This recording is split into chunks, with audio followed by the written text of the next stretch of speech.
Welcome to my channel Varta Chacha with Shravanti. Not just news, we discuss it.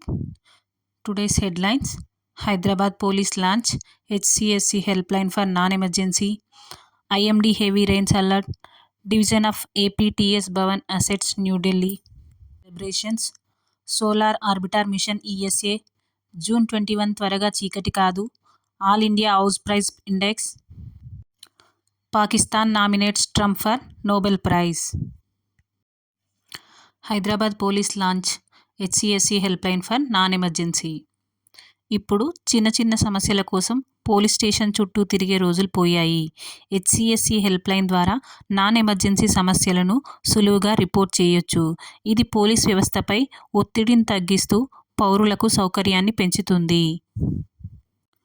హెచ్సిఎస్సి Hyderabad city security council. ఇది police డిపార్ట్మెంట్తో పాటు private institutions, NGOs కలిసి ఏర్పాటు చేసిన advisory body. Traffic ఇబ్బందులు, పొరుగువారి గొడవలు, చిన్న వివాదాలు, సైబర్ సందేహాలు ఈ సిస్టంతో పోలీసుల మీద ఉన్న అప్రయోజకమైన ఒత్తిడి తగ్గుతుంది. హైదరాబాద్ పోలీస్ కమిషనర్ గారు Kothakunta Srinivas Reddy garu. Telangana state home minister Naini Narasimha Reddy garu. తెలంగాణకు భారీ వర్షాల హెచ్చరిక. తెలంగాణను మరోసారి మేఘాలు కమ్ముకున్నాయి. జూన్ 21న ఐఎండీ భారీ వర్షాల హెచ్చరిక జారీ చేసింది. గతంలో మాదిరిగానే వర్షాలు, నదీ తీర ప్రాంతాల్లో అప్రమత్తంగా ఉండాలని అధికారులు హెచ్చరిస్తున్నారు. ప్రభుత్వం అన్ని యంత్రాంగాలను సన్నద్ధం చేసింది. బంగాళాఖాతంలో ఏర్పడిన వాయుగుండం కారణంగా హైదరాబాద్, నిజామాబాద్, ఖమ్మంలో జాగ్రత్త సూచనలు. జీహెచ్ఎంసీ ఇప్పటికే సిబ్బందిని రెడీ చేసింది. అవసరమైతే ఎన్డీఆర్ఎఫ్ను కూడా దించుతుంది. గతంలో 2020, 2021లో కూడా తెలంగాణలో ఇలానే 3 రోజులు వరుసగా భారీ వర్షాలు పడినప్పుడు వరదలు వచ్చాయి. 2020లో హైదరాబాద్లో అత్యధిక వర్షపాతం నమోదైంది. 30 ఏళ్ల రికార్డును తిరగరాసింది. ఇప్పుడు ప్రభుత్వం ముందుగానే జాగ్రత్త చర్యలు తీసుకుంటుంది. Disaster management minister Ummareddy Venkateswarlu గారు. జీహెచ్ఎంసీ కమిషనర్ రొనాల్డ్ రోజు. IMD director general Mrutyunjay Mohan పాత్ర. సెంట్రల్ హోమ్ మినిస్టర్ గారు అమిత్ షా. ఏపీ తెలంగాణ భవన్ ఆస్తుల విభజన 10 ఏళ్ల తర్వాత ముందడుగు. ఇది తెలంగాణ, ఆంధ్రప్రదేశ్ రాష్ట్రాల విభజనకు సంబంధించి మిగిలిపోయిన కీలక సమస్యల్లో ఒకటి. ఢిల్లీలో ఉన్న ఆంధ్రప్రదేశ్ తెలంగాణ భవన్ ఆస్తుల విభజనపై ముందడుగు పడింది.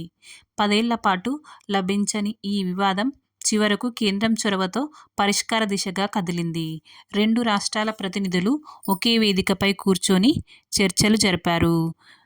58-42 నిష్పత్తిలో భవన్ ఆస్తులను పంచుకోవాలని కేంద్రం నిర్ణయించింది.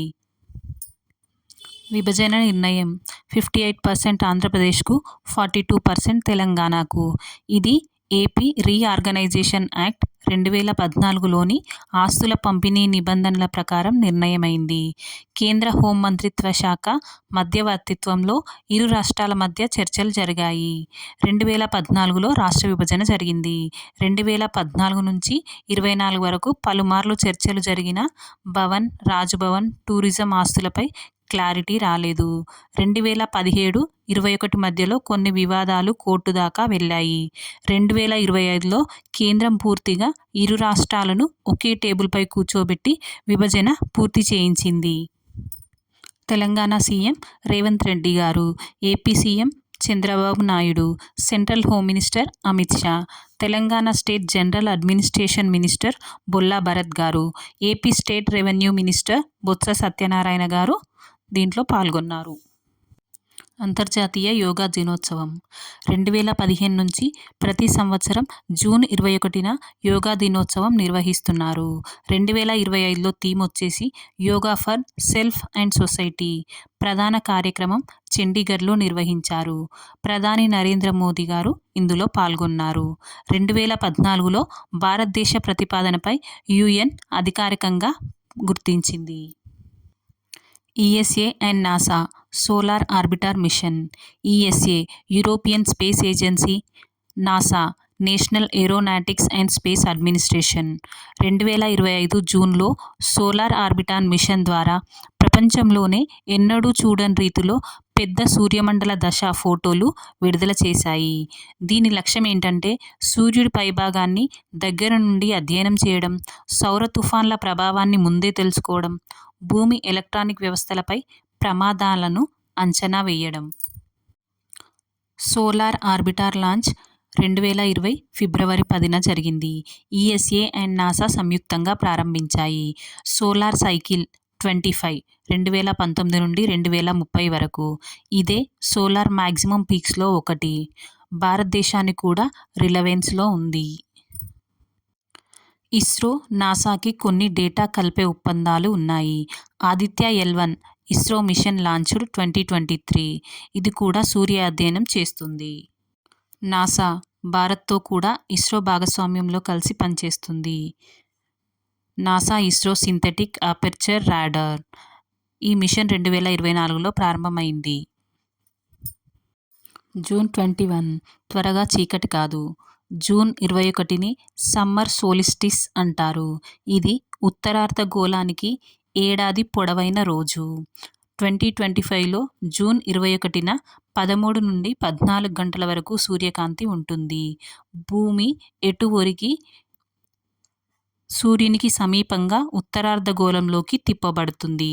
ప్రాచీన కాలంలో అనేక నాగరికతలు ఈ రోజు ప్రత్యేక పూజలు చేసేవారు. భారతదేశంలో కూడా పండుగల నడుమ సూర్య పూజకు ఇది ఆధారం. 2015 నుంచి ఇంటర్నేషనల్ యోగా డేగా ఐక్యరాజ్యసమితి గుర్తించింది. మోదీ ప్రతిపాదనతో. House price index India and Hyderabad. RBI Reserve Bank of India ప్రతి త్రైమాసికంలో హౌస్ ప్రైస్ ఇండెక్స్ను విడుదల చేస్తుంది. 2025 June report. India average HPI growth 7.5% YoY year on year growth. Hyderabad HPI growth 11%. Hyderabad real estate తిరిగి బూమ్ మొదలైంది. RBI governor Shri Sanjay Malhotra garu April 9, 2025 నుంచి 26th governor. Pakistan ట్రంప్ను Nobel ప్రైజ్కి నామినేట్ చేసింది. ఒక ఆశ్చర్యకరమైన నిర్ణయం. పాకిస్తాన్ డొనాల్డ్ ట్రంప్ను 2025 నోబెల్ శాంతి బహుమతికి నామినేట్ చేసింది. 2020లో ట్రంప్ మధ్యవర్తిత్వంతో గాజా, మిడిల్ ఈస్ట్ ఒప్పందాలు జరిగాయన్న కారణంగా ఈ నామినేషన్ చేసింది. Thanks for watching. Like, share and subscribe for more videos.